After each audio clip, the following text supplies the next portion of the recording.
السلام عليكم ورحمة الله وبركاته. أهلا وسهلا guys.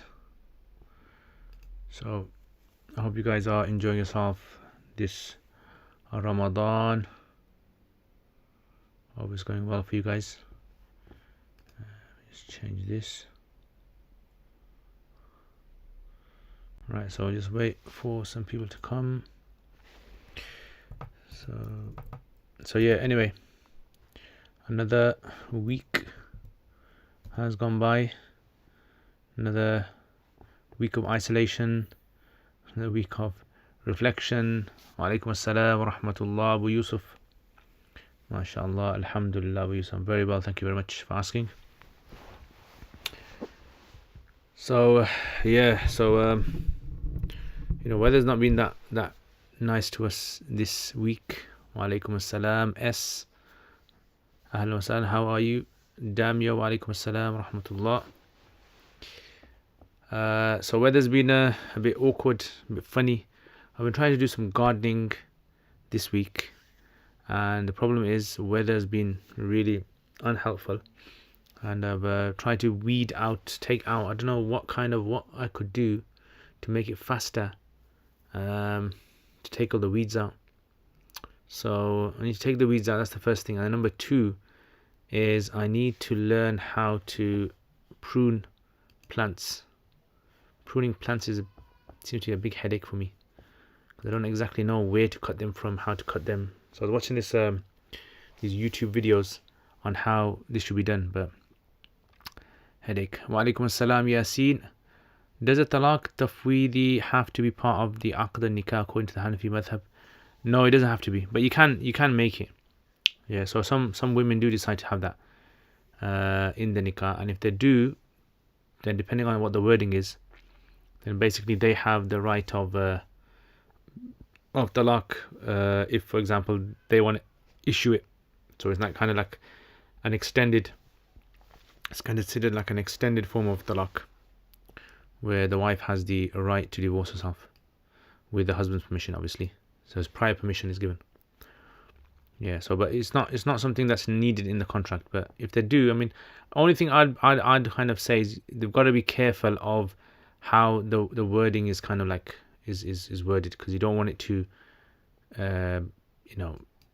cause more problems, because there could be fights in the family and she could just decide, I want to divorce myself, and then later on regret it, and then it'd be too late. Okay, I need to open a savings account to protect my money. It has 0.1% interest that they give you. Can I open this account and give the interest to her? Yes, you can give it away to charity. That's an excellent idea. Yeah, that's what the scholars say. So you can take that and then give that away to, make sure you're aware of how much interest is incurred.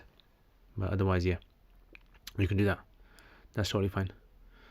So I don't know why it's a bit dark here. Wa alaikum assalam wa rahmatullahi wa barakatuhu. So as I was saying, so I don't know if any of you guys are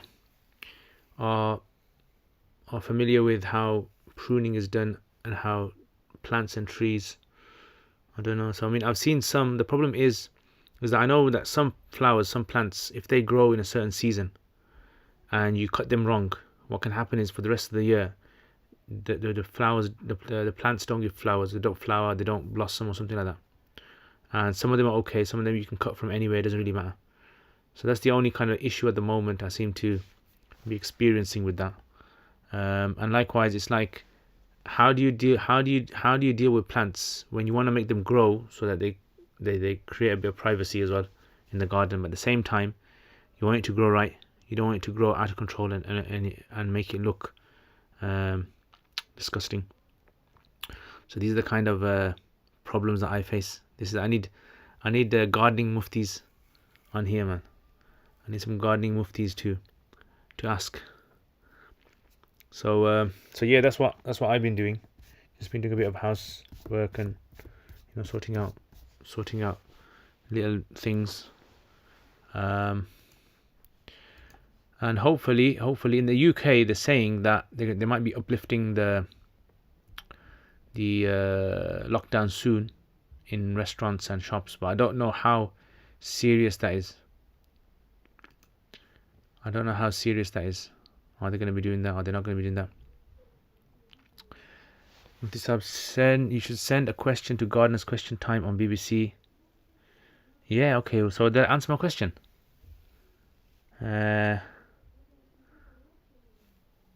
don't know, I'll try. I'll see. If Allah said He would have punished Prophet Muhammad if he forged revelations, then why weren't people who came after, such as Sikhs and Gurus, punished?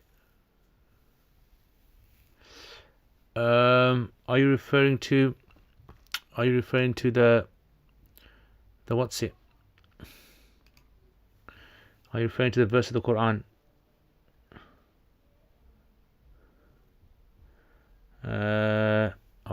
What's the verse? Can't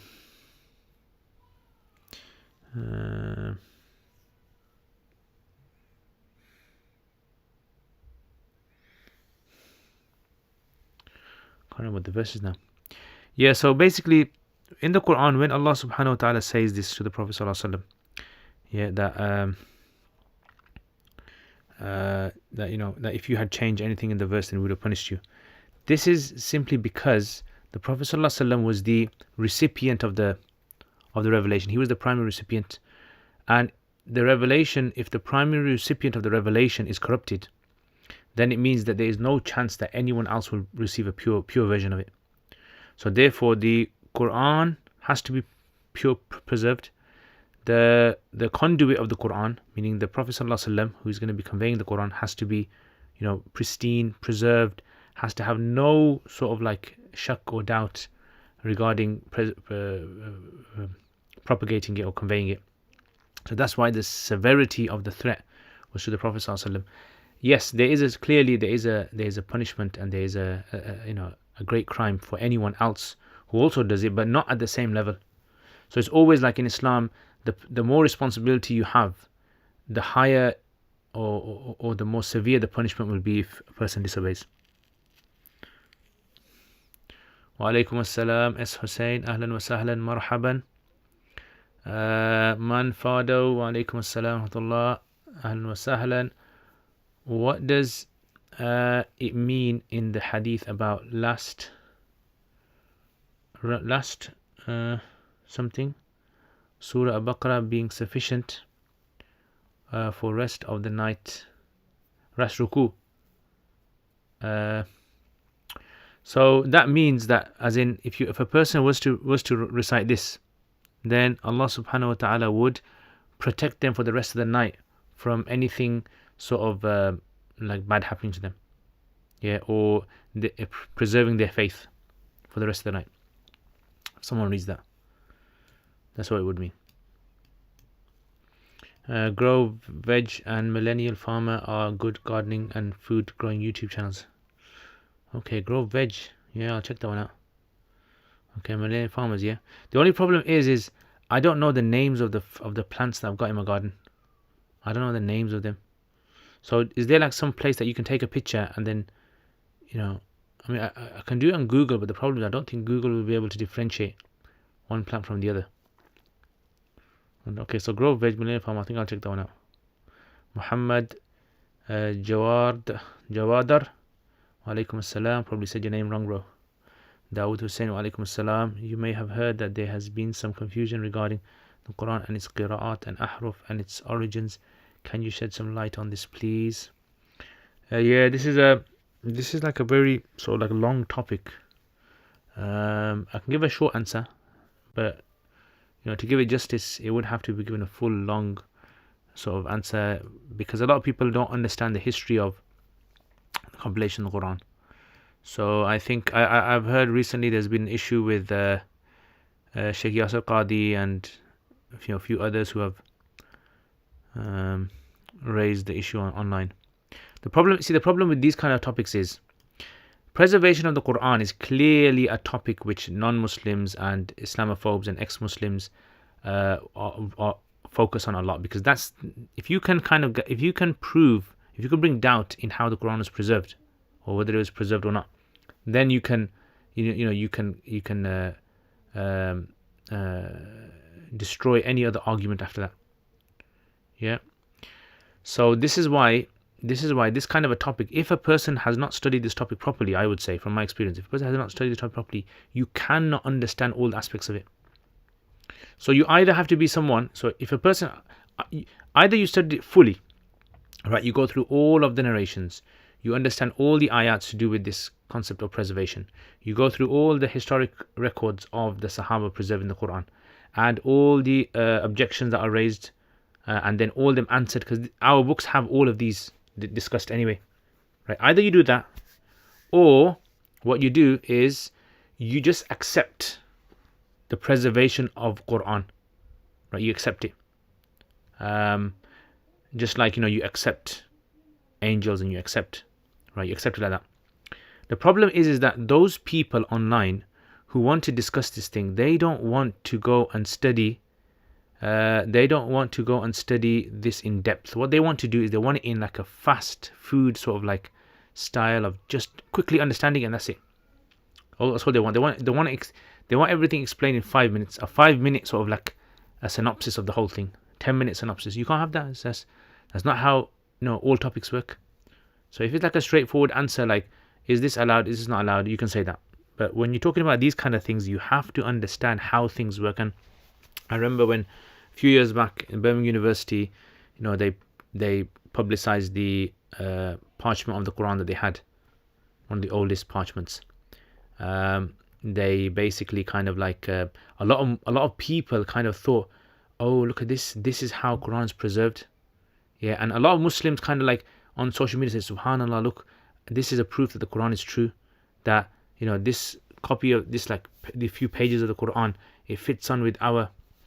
Now let's, for argument's sake, say someone found a copy of the Quran that was written old, and there were some mistakes, that there were some typos in there, and now someone says, oh look, we found this old version of the Quran, right, and look, it doesn't fit in with the Quran that you have, right, so therefore that means that your Quran is not preserved. So this now will lead to people becoming doubtful about the Quran being from Allah. And like I said, this is simply a wrong approach to understanding how historically the Quran is preserved. Yeah, so in other words, if the preservation of the Quran has been, let's just look at it from just for a basic sort of like understanding. If the Quran has not been preserved properly, don't you think someone 1,000 years ago, don't you think someone 500 years ago would have spotted this? Don't you think they would have made a big fuss about this? Don't you think, there would have been scholars amongst the Muslims who would have said, what, the Quran isn't all from Allah and there's doubt in there? Don't you think they would have said that? I mean, you have Shias who say that the entire Quran is the Quran, even though I'm saying they differ with Sunnis in many issues. You even have Qadianis, right, who are obviously not Muslim, them saying that the Quran is the Quran, the same Quran. So this is why personally I don't think these are kind of issues which publicly people should discuss. I think there should be classroom, there should be people should study this thoroughly, properly, and then they would appreciate exactly what it means to preserve a text.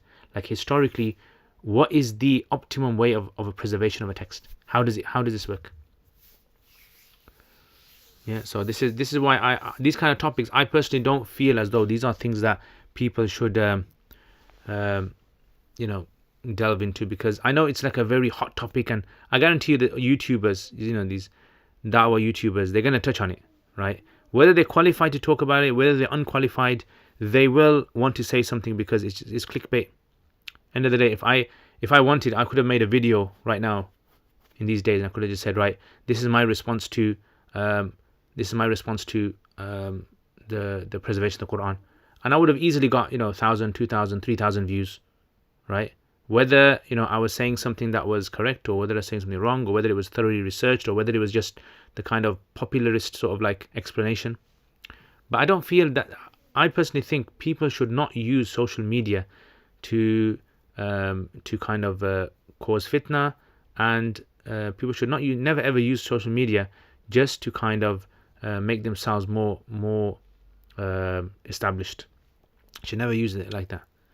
Yeah, and with all forms of batil, what tends to happen is just it peaks and then it troughs. That's all that happens. Batil is always like that. Batil will will never be consistent. It peaks. So these kind of i'tiradat will come, and then after a while they'll go and people will forget them. But the thing is that you don't want to kind of spur an issue that can die away. You don't want to kind of like they say, you don't want it to be prolonged. So I don't kind of go into it. But yeah, in a nutshell, the Quran has been preserved in such a way that the meanings of the Quran, the words of the Quran, are the words which were given to the Prophet ﷺ. Khalas, that's it.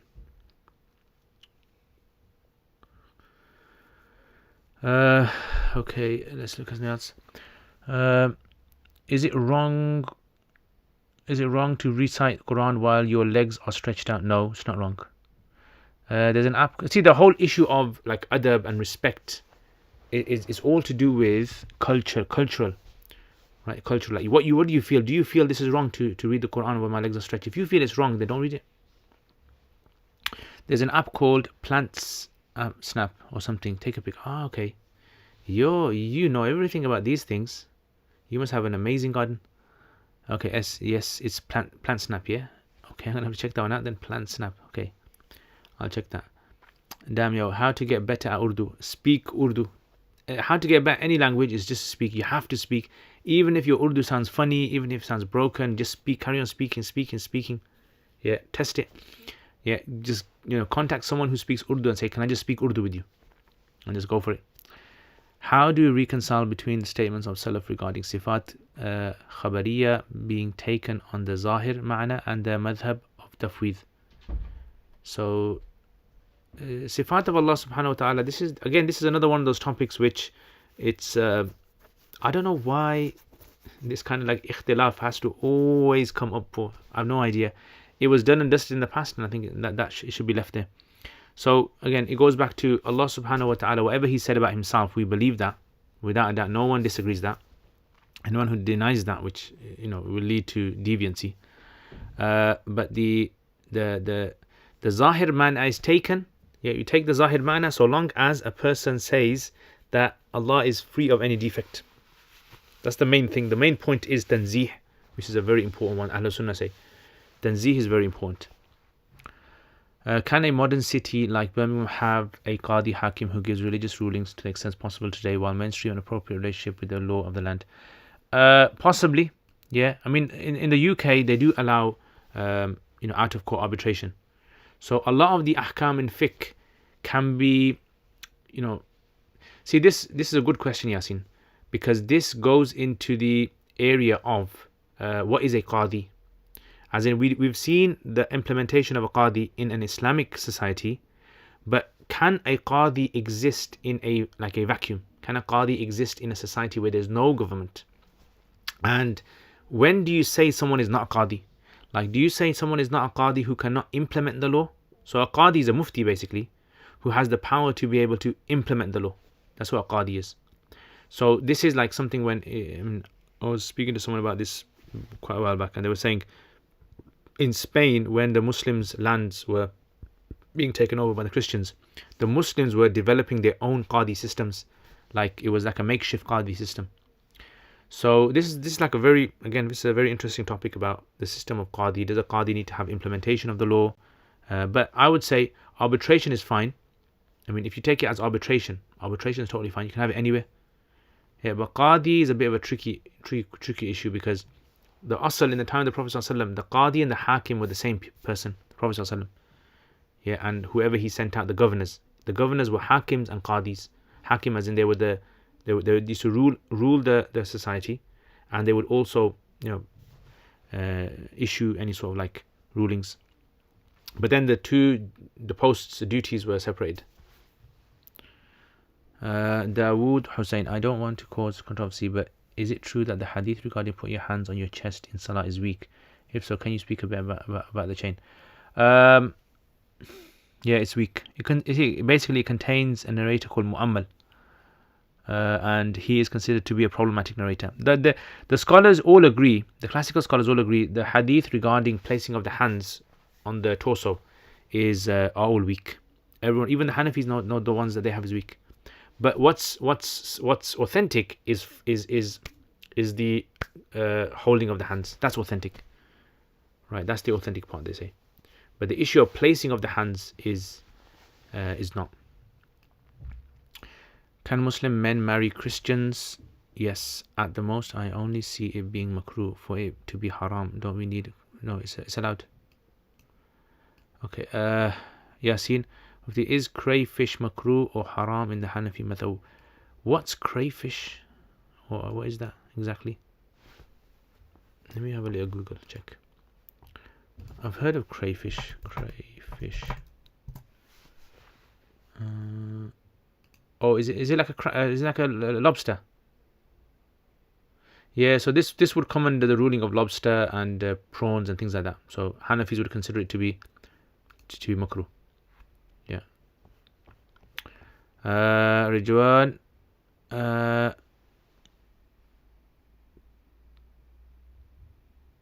خير من ينطق ببلاغة لا يفوق مقام من أتقن بالسكوت. ما شاء الله.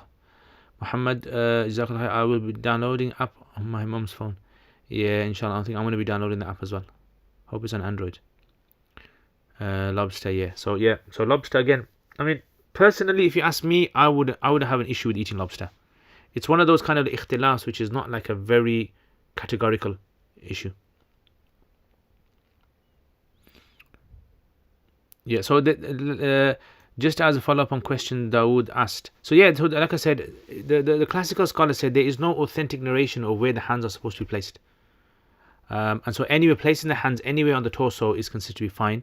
Hanafi say ideally it should be below the navel. Shafi say ideally above the navel. Malikis, in one position they say slightly above that on the chest.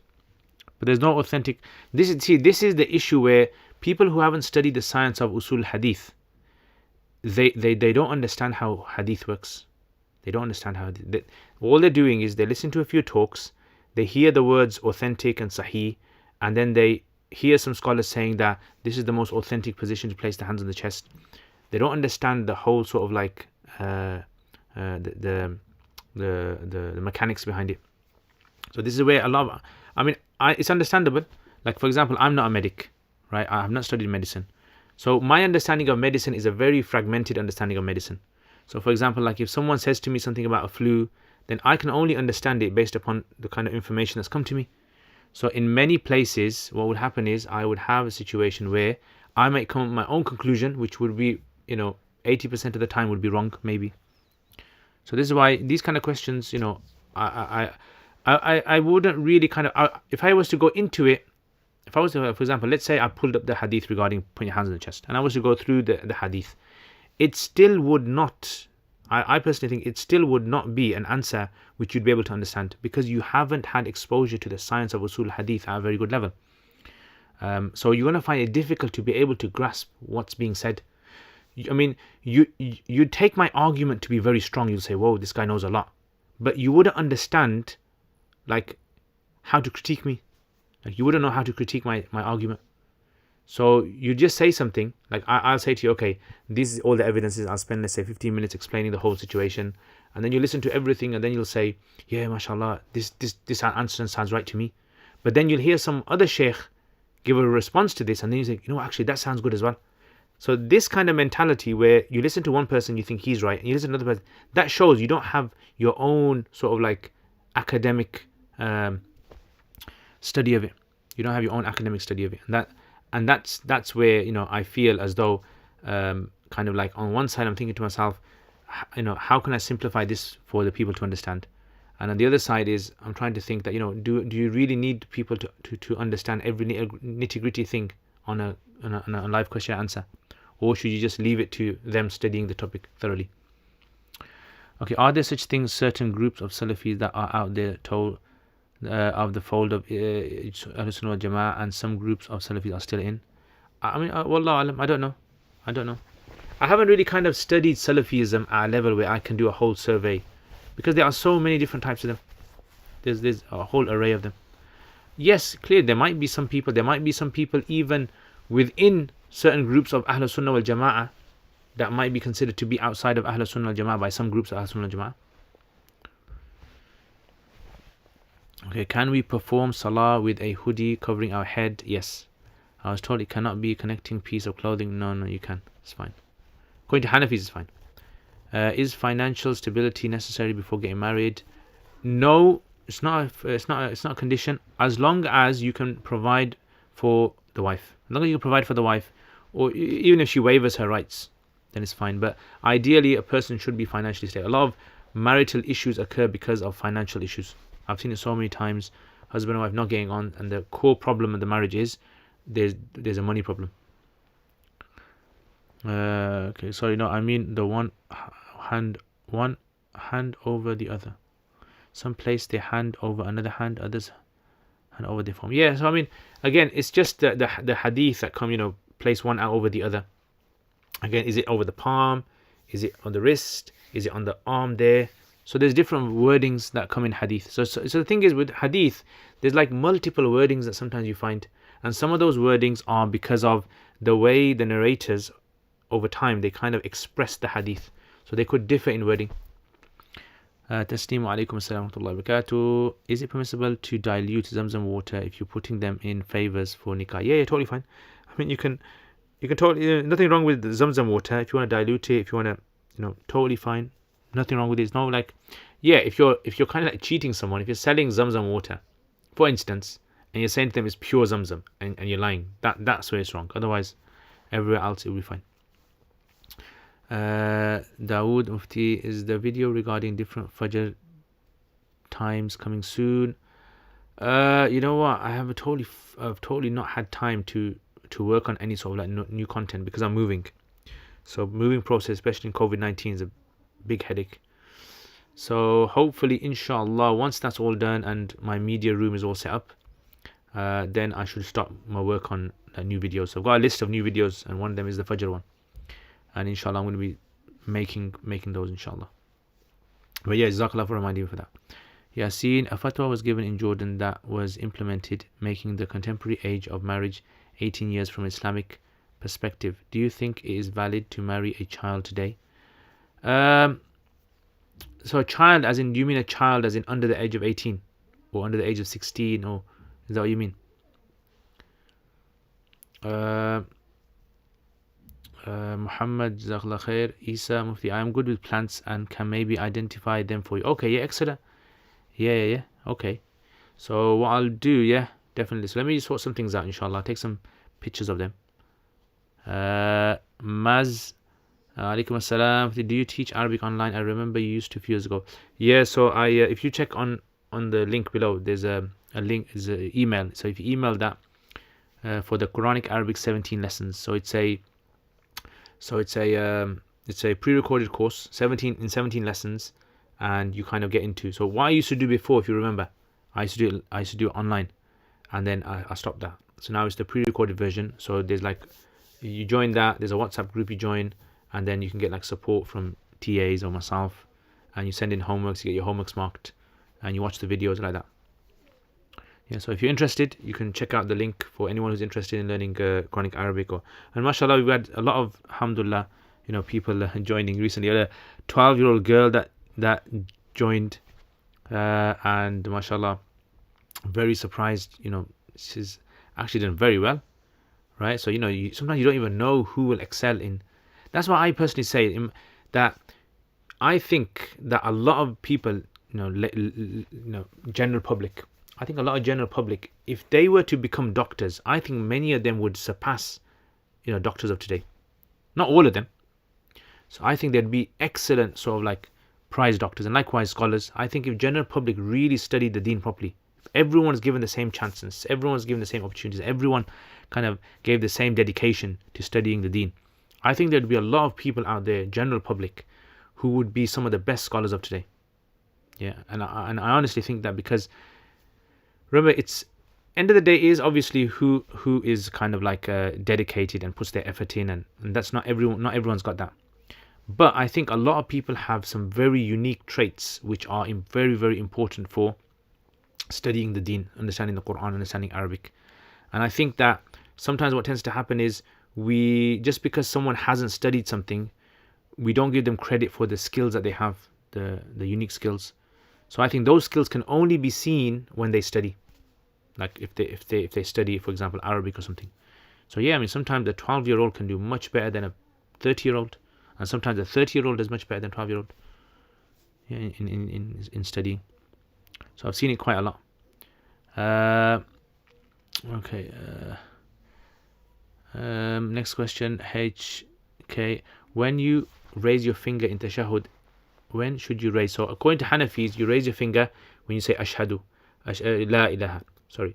Ashhadu an la ilaha. And when you say illa, you put it down. Yeah, illallah. Ashhadu an la ilaha illallah. Tasneem, do you have to tell them it's diluted? Not when you're selling, it's just when gifting. No, you don't have to tell them. No, it's fine. Yasin, yes.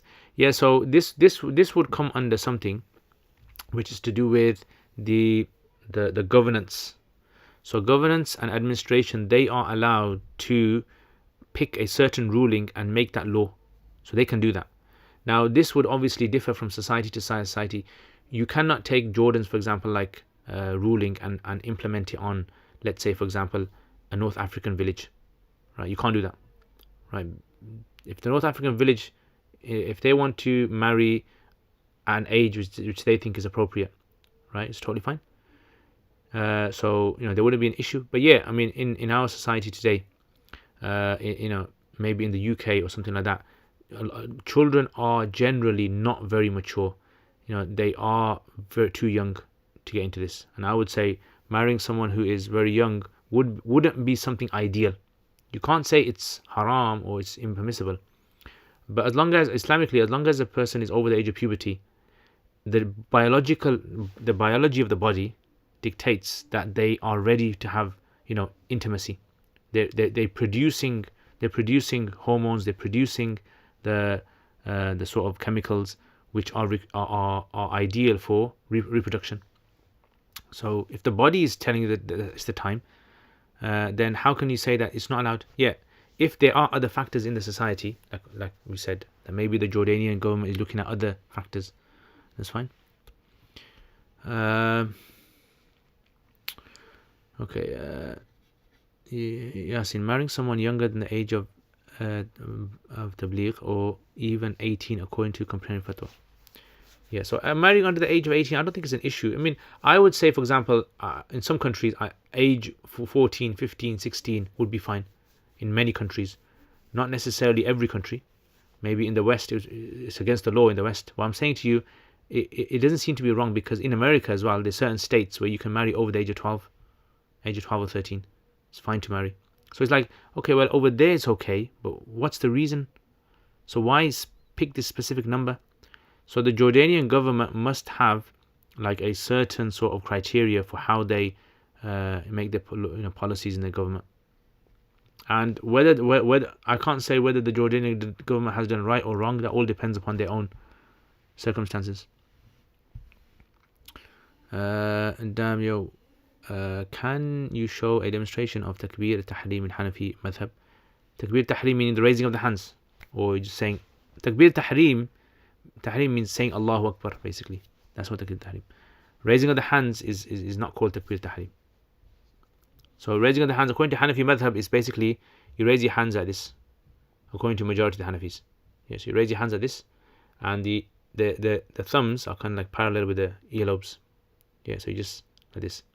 And some of them say, like Ibn Humam says, you kind of like do this. Your base of your palms are your shoulders, and then the fingertips. Yeah. Right. Okay. Isa MALM says this entire discussion of the Haruf Quran, different Qiraat, has been badly misunderstood even by scholars. He says he will talk about it soon.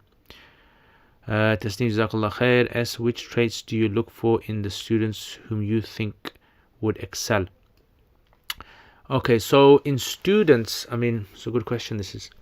Alright, in students, what would I look for when it comes to right, so one of the things I would say is hardworking.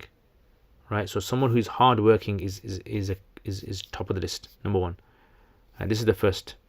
So I would say top of the list, hardworking is very important. If a person is not hardworking, doesn't want to put the time in, they're not really student quality. Unfortunately, that's you got to be kind of straightforward there. Second thing is a person who has a good level of understanding. So you don't have to be extremely intelligent. If you're very intelligent, then excellent. But as long as you've got a good level of understanding, you can understand things, you can take things in, right? Number 2. And number 3 is you need to have someone who is very tolerant. You need to get students who are very tolerant. I think these are 3 things I would say students need. Yeah, number 1 is hardworking. Number 2 is having a good understanding, and number 3 is being tolerant.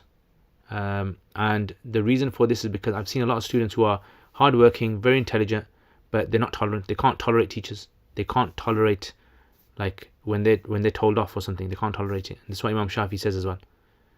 And I'll put one of those poems up once, Imam Shafi, and he said that, whoever doesn't bear the harshness of his teacher will for the rest of their life suffer the consequences of ignorance.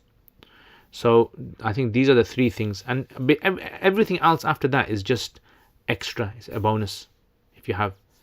So if someone has an amazing memory, that's a bonus. That you don't need amazing memory. And if someone has a lot of financial ability, I would say that's not really important. But if someone has financial ability, then they can travel places. They can, get access to books. They can, they've got a lot of. So these kind of things are obviously, but these are the 3 main things that I personally think. Okay, in South Africa, 16 is the age of marriage. Jumbo, where could I find the link to the WhatsApp group and the link of the Quran? Yeah, so you have to join. So the course is for £50. The course is for £50. It's not open to public. It's only open if you're a student of the course. So the course is for £50, 17 lessons. So you email in that email that I've left below. Yasin, if there is one scholar from the past you wish you could meet, not from the Sahaba or Tabi'in, who would it be? Oh my God, this is a difficult one, man. This is too hard. So this is like Yasin. This is like the favorite question one. Favorite question one is the one that does my head in, right? So this is like my favorite question.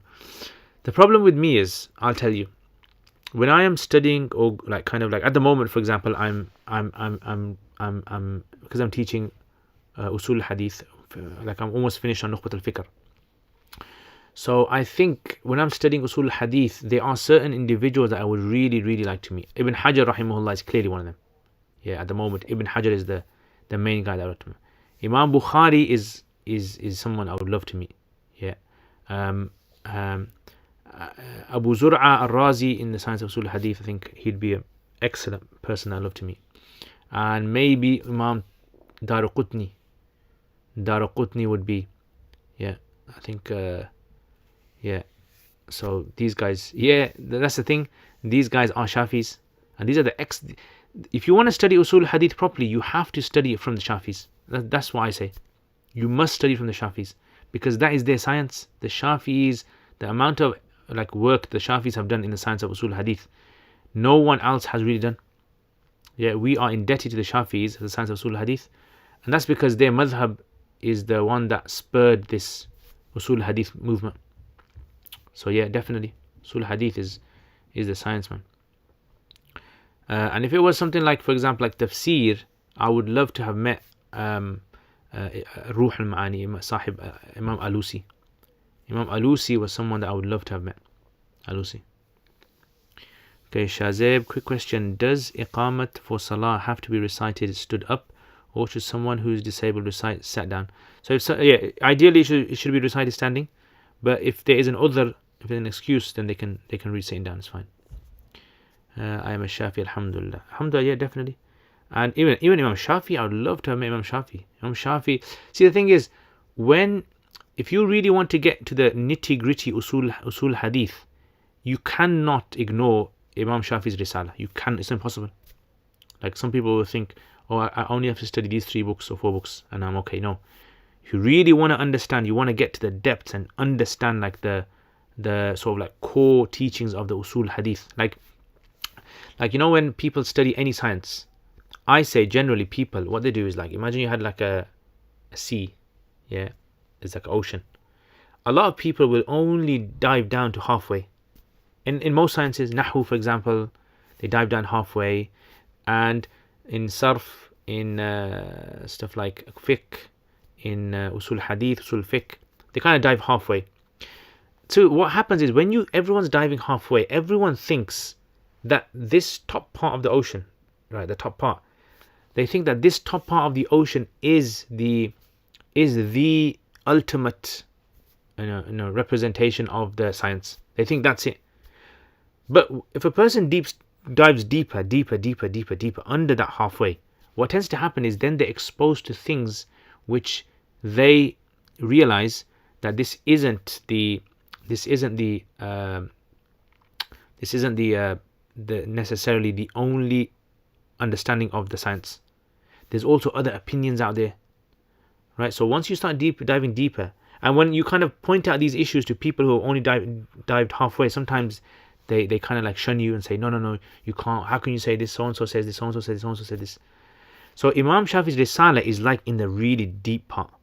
That's why, like for example, Sheikh Ahmad Shakir was a famous. He was a Hanafi himself, but he wrote a critical edition of Risala, and he says in the beginning of that book, he says, he goes, it suffices honor that I am doing a critical edition of.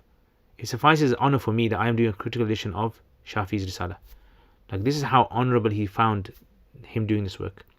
So Risala is a very, very important book if someone wants to really go into usul hadith. I believe they have to, and it's not an easy book to navigate through. I would say it's not an easy book, and maybe in the future, hopefully, when my sort of like reading on usul hadith becomes quite sort of like broad, I'm gonna probably do a course on that. Yeah, I'll probably do some online sort of thing for that. But yeah, I think that's important. Maz, is there any online course to learn Shafi fiqh? I'm not sure. I don't know. Yasin, maybe Yasin. Do you teach a Shafi fiqh, or do you know anyone that teaches English Shafi? I think Seekers Hub. If you go to Seekers Hub, they have some scholars who teach the Shafi madhab, and they do it for free. It's called Seekers Hub. Check that out. Aisha Rawat, wa alaikum assalam wa rahmatullah. Sister, hope you're well. Does tahniq have to be done straight away after the baby born? Ideally, as soon as possible. You don't have to do it straight away, but in the first few days. In the first few days, yeah, ideally, should be done. Shaqim, wa alaikum assalam. Do you have video of your Arabic? Do you have video of your Arabic learning course? So, I mean, you want you mean a tester video to see how it is. So if you email the email, someone will probably be able to help you with that. Yes, if you email the learningdeen@gmail.com, if you email that, then someone hopefully should be able to help you.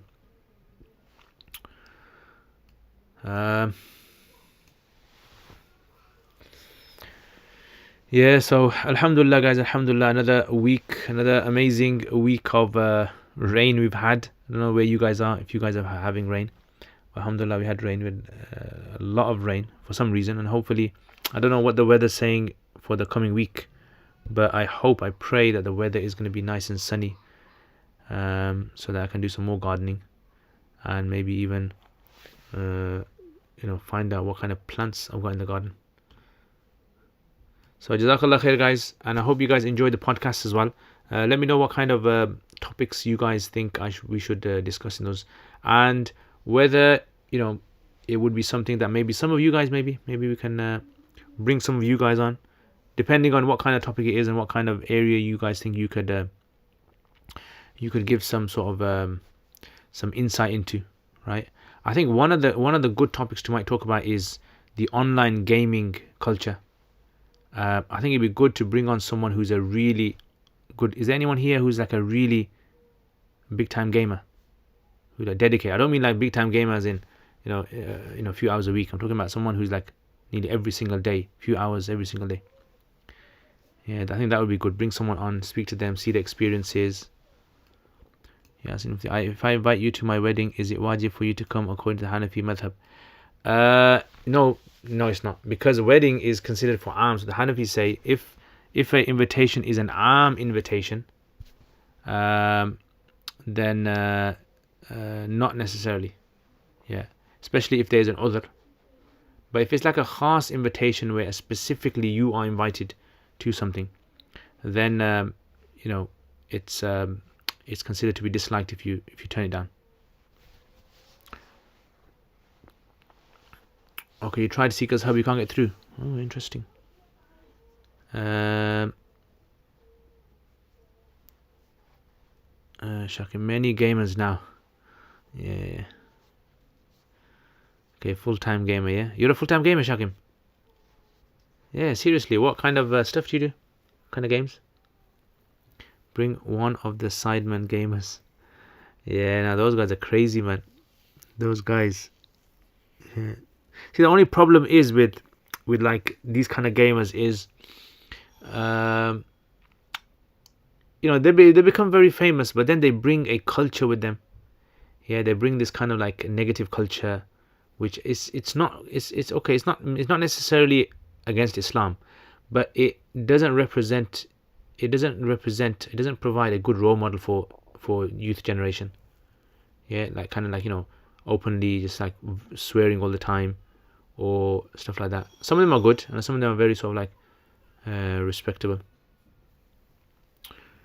Okay, what minor signs of the Day of Judgment from the top of your head are still yet to happen?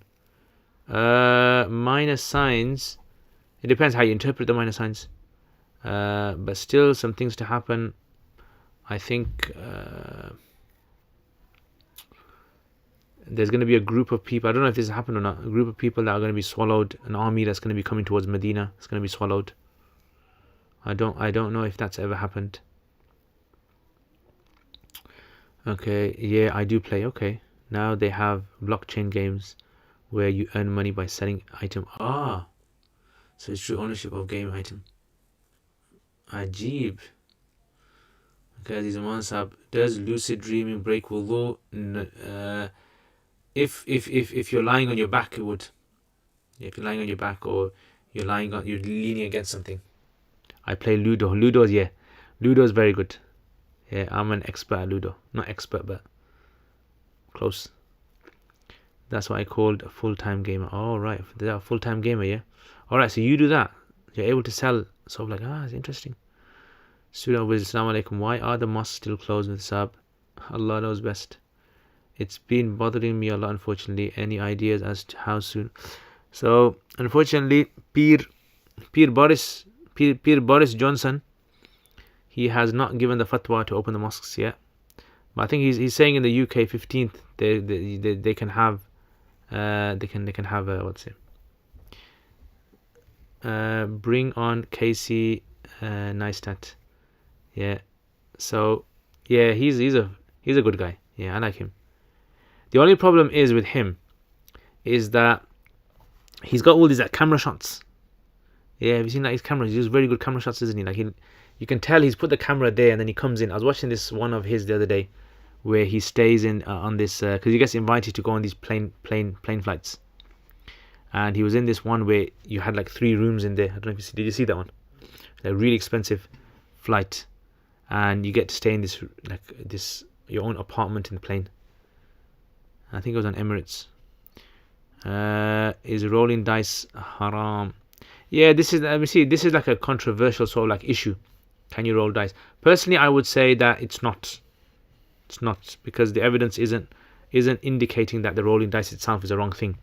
It's more to do with the culture of the rolling dice, which was gambling. That was the prohibition. So rolling of the dice is similar as flicking a coin. Why would rolling of a dice and flicking a coin be any different? So you're tossing a coin, rolling a dice, or just randomly just coming. So randomness isn't itself something that would be prohibited in the Sharia. What would be prohibited is if something that was like necessitated from that, like gambling or a contract.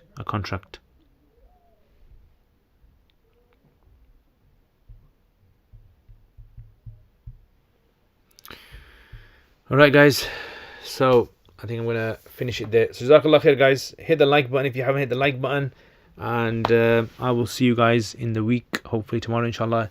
I've got a live stream, so I'll be doing a live stream after Maghrib UK time, and then inshallah we'll have some more discussions, inshallah. So take care, inshallah. Remember your du'as, inshallah ta'ala. And yeah, stay good, man. Yeah, stay alive, inshallah. May Allah give you guys nice and healthy lives. Assalamu alaikum wa rahmatullahi wa barakatuh.